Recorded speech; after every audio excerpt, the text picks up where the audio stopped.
Contrary to popular belief, Africa is not poor. You don't go to a poor continent to make money. Africa is in fact the richest continent on the globe. Why haven't African leaders tried to make use of their resources? You might ask. They did, and every time they met the same fate: death. Some under mysterious circumstances like Magufuli and MKO Abiola, who coincidentally both had a heart attack moments after plans to industrialize Tanzania and Nigeria's gold and oil reserves. U.S. Ambassador Susan Rice served MKO a cup of tea, which many people believe was the cause of his death.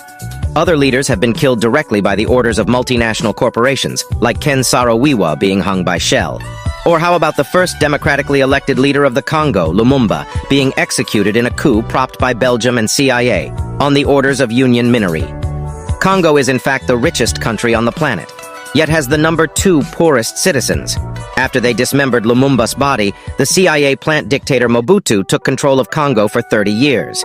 Similar cases can be found across the entire continent of Africa and the entire global south. Latin America and Africa are still under hostage from these corporations. They have killed everyone who's gotten in their way.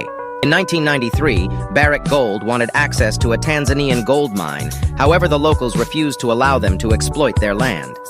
Peter Monk, the CEO of Barrick Gold, then hired a militia to drive out the villagers. However, the locals did not back down, which resulted in 52 being buried alive and thousands more being displaced. In 1957, the French found uranium in Niger. 3 years later, Niger gained its independence. However, this did not stop the French elite from continuing the exploitation of her resources. 30 years later, Ibrahim Barre came to power. He planned to nationalize the country's uranium and other raw materials.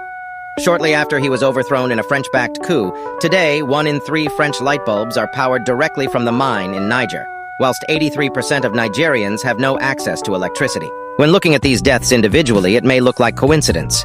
Yet when you have the full picture, it all makes sense.